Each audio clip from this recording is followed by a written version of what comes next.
जी शुक्रिया। देखिए, बात यह है कि पिछले कुछ रोज़ में जो हुआ उससे एक बात रोज़ रोशन की तरह अयां है कि हुकूमत ने ये कोशिश की कि इस मसले को डायलॉग के ज़रिए बाहमी अफ़ाम व तफ़हीम से अमन के तरीके से इस मसले को हल किया जाए और नौबत यहाँ तक ना पहुँचे।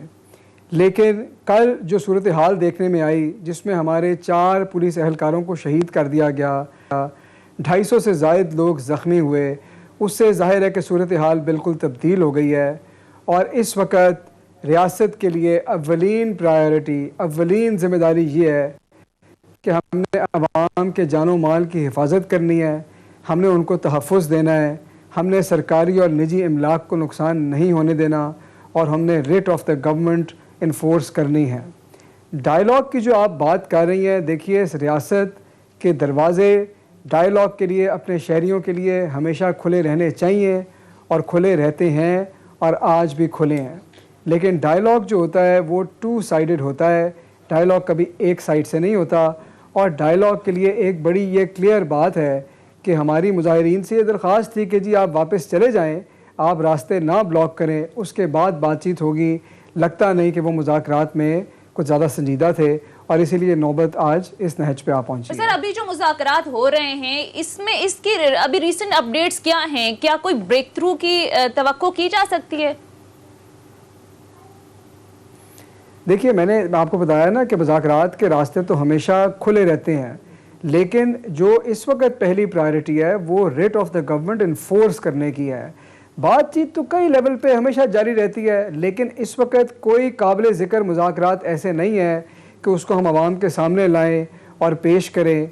इस वक्त जो हमारी प्रायोरिटी है वो ये है कि हमने स्टेट की रेट इस्टेब्लिश करनी है, लोगों को तहफ़्फ़ुज़ देना है। क्योंकि कल आपके सामने जो तोड़ फोड़ हुई है, जो लोगों को शहीद किया गया है, जिस तरह से ये मतलब इंतशार पसंदी फैलाई गई है, इन तरीक़ों से ना सोसाइटीज़ चलती हैं, ना मुआशरे चलते हैं, ना हुकूमत की रिट कायम रहती है। तो ये मेरा नहीं ख्याल कि कोई भी मुल्क ये सूरत हाल अफोर्ड कर सकता है। एहतशाम साहब, मैं आपकी तरफ आऊँगी। अब ज़ाहिर है कल बड़ा एक उसूली मौक़िफ़ हुकूमत की तरफ से सामने आया कि दहशतगर्द तंजीम है, अस्करी तंजीम है और इसी तरीके से इसके साथ निपटा जाएगा। आज फिर मुज़ाकरात की खबरें सामने आ रही हैं और फिर जो बैक टू बैक बयानात आते रहे वज़रा के, उसने मज़ीद कन्फ्यूजन पैदा की। शेख रशीद साहब 2 रोज़ पहले कुछ और बात कर रहे थे, फिर कल ही फैसल वाउडा साहब कह रहे थे जो मुआहिदा हुआ जिस पर लेकर सबसे ज़्यादा बात हो रही है, वो कहते हैं इस मुआहिदे का तो वज़ीर आज़म को इल्म ही नहीं था, हालांकि उन्हीं के वफाकी वज़रा की जानिब से वहाँ पर सिग्नेचर भी मौजूद हैं। तो आपको लगता है कि हुकूमत ने इस मामले को मिस हैंडल किया?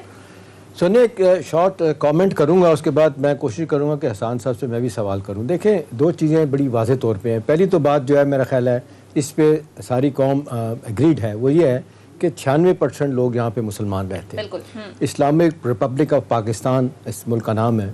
यहाँ शरीयत के ख़िलाफ़ कोई लॉ बन नहीं सकता, शरीयत के ख़िलाफ़ कोई बात नहीं कर सकता। नबी सल्लल्लाहु अलैहि वसल्लम की ज़ात के बारे में किसी को जुर्रत नहीं हो सकती, कोई बात करे, जो करेगा उसको भुगतना पड़ेगा। दूसरी बात अहम है ये है कि जो जिस तरीके से TLP ने फ्रांसीसी सफ़ीर के हवाले से बातें की हैं, सोनिया, मुझे याद आ रहा है हसान साहब कि सल्लल्लाहु अलैहि वसल्लम के ज़माने में जब सफ़ीर लोग आया करते थे तो हज़ूर सल्लल्लाहु अलैहि वसल्लम उनको बहुत बड़ा प्रोटोकॉल दिया करते थे, उनको बड़ी सिक्योरिटी दिया करते थे। वो कहा करते थे कि ये इनसे जब हम बातचीत करेंगे ये अपना पैगाम अच्छा लेके जाएंगे अपने मुल्कों में, दीन का, हमारे मज़हब का इन पर अच्छा असर पड़ेगा। तो लिहाजा ये सफ़ीरों को निकालना वो भी आजकल के मॉडर्न दौर में ये लोगों को समझ आनी चाहिए बात कि भी दुनिया जो है ना वो एक ग्लोबल विलेज है, आप आइसोलेशन में नहीं रह सकते। और फिर ख़ास तौर पे पाकिस्तान जैसा मुल्क जिस पे बेताशा मुसीबतें और मुश्किलात आज ख़ास तौर पे आई हैं, इंटरनल एक्सटर्नल चैलेंज इतने बढ़ गए हैं, उन लोगों को खटकता है पाकिस्तान हर लिहाज से। अब इस सारे मामले को देख के ये कहना चाहिए, जो मेरा ख्याल है आज बात हुई है सब जगहों पे, वो बड़ी अहम है कि जी मिसाक जमहूरियत के साथ साथ मिसाक सालिमियत भी होनी चाहिए। मोहित यूसुफ साहब ने बात की, बड़ी अच्छी बात की। हसान साहब, बड़ा अहम सवाल है, आपने 2-3 बातें बड़ी अहम की हैं। अब देखें, माज़रत के साथ मुझे नहीं लगता कि जब आप रिट की बात कर रहे हो तो आप मुज़ाकरात भी कर रहे हो। ठीक है, मुज़ाकरात अपने लोगों से करने चाहिए। अब परसों की मीटिंग के बाद और फवाद चौधरी साहब की गुफ्तगू के बाद एक बड़ा क्लियर कट मैसेज चला गया था, बड़ा स्ट्रॉन्ग मैसेज कि ये LTP जो है जी तहरीक लबैक जो है, इसके बारे में लोगों ने जो रवैया पहले रखा था अब वो एक्सेप्टेबिलिटी उसकी नहीं होगी। फैसला कर लिया गया रियासत की तरफ से कि जिस तरह ये टेक ऑन कर रहे हैं पाकिस्तान को, पाकिस्तान के रियासती अदारों को, ये किसी सूरत में भी एक्सेप्ट नहीं किया जाएगा। अभी एक दिन गुजरा नहीं है, अभी रेंजर्स को इख्तियारात दिए गए हैं एक बड़ा वाज़े पैगाम दिया गया और लोगों में खुशी की लहर दौड़ी। जिन लोगों से भी बात हुई जो समझते हैं कि जी मैं हूँ, आप हैं, कोई भी हो जो कानून को हाथ में लेने की कोशिश करेगा, रियासत उससे सख्ती से निपटेगी। लेकिन एकदम ही बातचीत का दरवाज़ा फिर खोल दिया गया। तो मेरा सवाल आपसे है कि जी रिट और मुज़ाकरात कहाँ चलेंगे, और फिर हसन साहब जब आप पोजीशन ऑफ स्ट्रेंथ से बात करते करते पोजीशन ऑफ वीकनेस पे आ जाएंगे, फिर मेरा ख्याल है आपके आर्गूमेंट में वजन जो है ना उसमें झोल आ जाएगी। जी अच्छा एहतशाम साहब, आपने 2-3 बड़ी अहम बातें की। पहली तो बात मैं आपकी 100% इंडोर्स करता हूँ, बल्कि उसमें मैं इजाफा करना चाहूँगा कि नबी करीम सल्लल्लाहु अलैहि वसल्लम की ज़ात से जो अकीदत है वो तो हर मुसलमान का अकीदा है। ये तो हमारा बेसिक प्रिंसिपल है, इसी को लेके तो हम आगे बढ़ते हैं, यही तो हमारे जीने मरने का इसमें राज है। लेकिन इस अकीदे पे किसी एक गिरोह की अजारादारी नहीं हो सकती। इस जज्बे में हर मुसलमान दूसरे से बढ़ के है। इस अजारादारी की बुनियाद पे आप तफरीक नहीं कर सकते। ये तो अब मेरे दिल में आपसे ज़्यादा और आपके दिल में मेरे से ज़्यादा है, ये बात है। जो दूसरी आपने बात की, मैं उस पर बहुत ये बात वाज़े कर देना चाहता हूँ कि इस वक्त हमने दोनों रास्ते नहीं खोले हुए। मैंने तो आपको ये बताया है कि कल जो हुआ है उसके ऊपर रियासत की पॉलिसी बड़ी वाज़े और दो टोक है, और वो ये है कि किसी को कानून को अपने हाथ में लेने की इजाज़त नहीं दी जाएगी।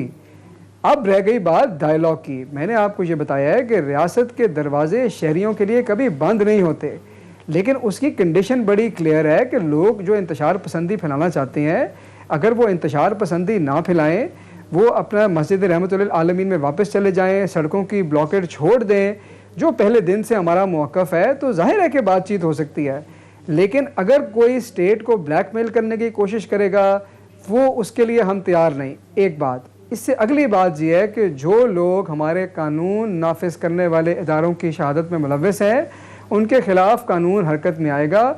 उस पर रियासत किसी किस्म का कॉम्प्रोमाइज़ नहीं कर सकती। तो ये बड़ी क्लियर बात है, इसमें मेरा नहीं ख्याल कि कोई कंफ्यूजन है, ये बात दुरुस्त या है कोई सर आपकी कंफ्यूजन होनी चाहिए। एक चीज़ हसन साहब बताइएगा, ठीक है आपने कहा कि जी ठीक है मुज़ाकरात किए जा सकते हैं, कोई जब तक, लेकिन मुज़ाकरात की भी कोई तरीक़ाकार होता है ना जी, कि अब अगर जिस तरह आपने कहा कि मस्जिद रहमतुल आलमीन में चले जाएं, वो तो नहीं गए। गुजरांवाला से मुसलसल वो आगे आना शुरू हो गए हैं। रास्ते में आप देख लें रुकावटें भी तोड़ने की कोशिश करते हैं, कन्फ्रंट भी कर रहे हैं। उन्हें तो लगता है कि रेंजर्स हो कुछ भी हो, उन्हें तो कोई डर ही नहीं है। कल की बात को उन्होंने किसी खाते में नहीं डाला। जिस तरीके से आप देख लें पुलिस और हमारे अदारे परेशान हुए हैं, और जिस तरीके से एकदम वीकनेस की वजह से बातचीत शुरू की है, उनके तो हौसले बढ़ रहे हैं। मेरा ख्याल है जो आम तासुर था हसन साहब, कल और आज अखबारात में भी एडिटोरियल में देखें, उन्होंने बड़ी तारीफ की हुकूमत की, भाई अनब इस अनब, अब आप कोई रियायत नहीं होगी। लेकिन आज ही आप देख लें, या तो मुज़ाकरात करें ना और चले जाते वापस, फिर बातचीत हो सकती थी। वो बिल्कुल पुलिस वालों के साथ लड़ने के लिए तैयार हैं, जगह जगह में भी आज भी झड़पों में वो आगे आगे हैं। तो फिर मुज़ाकरात सर क्यों हैं? नहीं तो मैं तो श्याम साहब, आप बिल्कुल वही बात कर रहे हैं। मैं तो आपकी हाँ में हाँ मिला रहा हूँ इस बात के ऊपर कि उनका जो तौर तरीका था वो मुज़ाकरात वाला नहीं था, ना अभी तक नज़र आया है। और इसीलिए हम जो पॉलिसी ऑप्शंस लॉ इन्फोर्समेंट की हैं उस पर हम ज़्यादा, वो हमारे लिए अहम है। इसीलिए रेंजर्स को कॉल किया गया है, इसीलिए ये हदायत है। आज इजलास भी हुआ आला सदरी वज़ीर आला पंजाब उस्मान बुज़दार साहब की ज़ेर सदारत।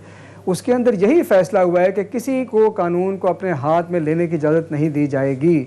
वो तो आपने जब मुज़ाकरात का सवाल किया तो मैंने आपसे कहा कि मुज़ाकरात के दरवाजे रियासत के कभी भी शहरियों के लिए बंद ना होने चाहिए, ना होते हैं। लेकिन मुज़ाकरात का एक तौर तरीका होता है। मुज़ाकरात के अंदर दोनों पार्टियां आगे आती हैं, कुछ कॉम्प्रोमाइज़ होता है, गिव एंड टेक होता है। ये ऐसे नहीं हो सकता कि आप चल के सड़कें ब्लॉक कर दें, लोगों के रास्ते बंद कर दें। 4-5 सालों से होती रही है, और फिर जब मुआहदे होते हैं फिर उन पर अमल दरामद नहीं होता, तो फिर हम देखते हैं कि हर साल दोबारा ये सर उठा लेते हैं और ये दोबारा मजबूत होकर सामने आते हैं। अच्छा सर, आगे बढ़ते हैं। अब बहुत ज्यादा तनकीद ये हो रही है, आपकी ये बात दुरुस्त है कि रियासत की रेट को चैलेंज नहीं होने चाहिए, लेकिन सर सवाल ये कि आप वो मुआहदे करते क्यों हैं जिन पर अमल दरामद न हो? ये अभी मेरे पास मुआहदा पड़ा हुआ जिस पर जाहिर है लिखा गया है कि फ्रांस के सफीर को 2-3 माह के अंदर अंदर पार्लियामेंट से फैसला साजी करके मुल्क बदल किया जाएगा, हुकूमत अपना सफीर मुल्क में तैनात नहीं करेगी। तो सर क्यों इस तरह के मुआहदे किए जाते हैं जिस पर अमल दरामद करना मुश्किल हो जाए आपके लिए? अच्छा देखिए, बात यह है कि आपके सामने पाकिस्तान की सूरत हाल है, ठीक है, FATF की तलवार लटक रही है। ये हम कैसी बातें कर रहे हैं? कभी दुनिया में ऐसे होता है? अभी एहतशाम साहब ने बताया कि हमारे मज़हब ने हमें क्या सिखाया है, हम सफ़ीरों के साथ क्या सलूक करते हैं, और किसी एक मुल्क के अंदर अगर एक फ़र्द वाहिद का काम हो तो क्या उसकी सज़ा उसके मुल्क को देते हैं? अगर कोई पाकिस्तानी दुनिया में जाकर किसी जुर्म का मुर्तकब हो तो क्या उसकी सज़ा दुनिया कहेगी कि पूरे मुल्क को देनी है? ये ऐसे नहीं होता। ये मुआहिदा दुनिया नहीं में करना ऐसे चाहिए आगे था ना नहीं सर। चला जा सवाल सकता। मेरा आपसे ये कि मुआहिदा ही ना करते। ये बातें 16 नवंबर 2020 को जब ये मुआहिदा किया गया तो उस वक्त गवर्नमेंट को सोचनी चाहिए थी ना कि मईशत का बेड़ा गर्क हो जाएगा, हम इंटरनेशनल आइसोलेशन का शिकार हो जाएंगे। उस वक्त ये सोचते। देखिए, बात यह है कि इस वक्त जो अहम बात है वो ये नहीं है कि हम माजी के पुराने बाब खोलें और उस वक्त देखें कि क्या होना चाहिए था क्या नहीं। इस वक्त जो हमारी प्रायोरिटी है वो तो ये है कि हमने आगे बढ़ना है और आगे क्या बेहतरीन रास्ता है। और इस वक्त मैं जो आपको बता रहा हूँ कि हमारी टॉप प्रायोरिटी जो है वो आवाम को तहफ़्फ़ुज़ देना है, writ of the state enforce करना है। माजी से सबको सीखना चाहिए, हम भी सीखते हैं, तारीख बेहतरीन उस्ताद है, लेकिन ये इस डिस्कशन का कोई एंड नहीं है क्योंकि देखिए हर बंदा दूसरे से डिसएग्री कर सकता है। देखिए, मैं तो इस वक्त आपको सिर्फ ये बता रहा हूँ कि माजी से सीखना चाहिए, जो भी लेसन्स होते हैं। अगर अच्छे डिसीजन हुए हो जिससे फ़ायदा हुआ हो उनको आगे लेके जाना चाहिए। अगर ऐसे डिसीजंस हों जिनसे नुकसान हुआ हो उससे इज्तनाब करना चाहिए। माजी की गलतियों से आप कह रहे हैं सीखना चाहिए। एहतशाम साहब, मैं आपकी तरफ आऊंगी। यही सवाल अगर मैं आपसे करूं कि सर हुकूमत को जब ये मुआहिदा किया गया तो उस वक्त नहीं पता था कि इसके कॉन्सिक्वेंसेस हो सकते हैं या फिर वो वैसे ही आयो? देखिए सोनिया, हसन ने बड़े खूबसूरत तरीके से उन्होंने आपको जवाब दे दिया, बड़ा तरीके से जवाब दिया, बड़ा सही जवाब दिया कि जी ठीक है, गलती अगर हुई है तो अब ठीक है, आप माजी में नहीं बैठ सकते, आगे जाना चाहें। देखिए सवाल ये कि आप जिस तरीके से हसन साहब नई नई बातें सामने आ रही हैं, फैसल वाडा साहब का बयान चल रहा है कि जी नूरुल जो है हमारे नूरुद्दीन साहब है, हमारे नूरुल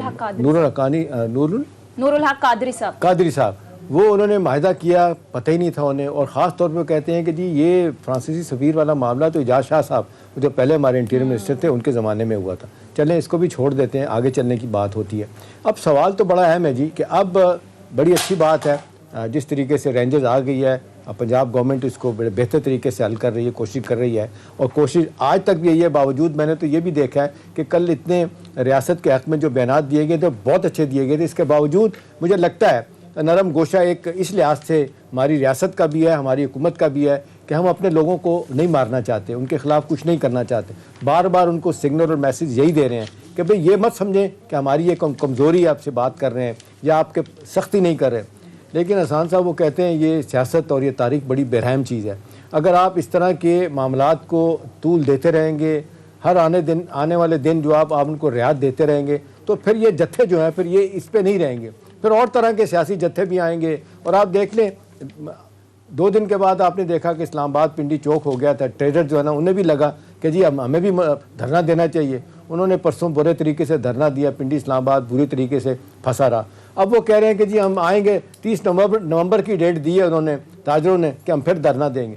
तो मेरा सवाल आपसे है कि जी जब रियासत बातचीत शुरू करती है और ख़ास तौर पे जिस पॉइंट पे वो दयानतदारी से समझती है कि उस पर कायम रहना चाहिए, मेरा ख्याल है हसन साहब उस पर बातचीत नहीं करनी चाहिए। अभी देखें ताजरों का क्या प्रॉब्लम है, ताजर जो है टैक्स देने के लिए तैयार नहीं, हुकूमत ने हर तरीके से उनको कहा। अब वो एक चिप लगने की बात हो रही है अपनी दुकानों में, सेल टैक्स कितना होता है, आपके पास कितना, वो एक पैसे के लिए भी बताना नहीं चाहते कि उनकी कमाई क्या है।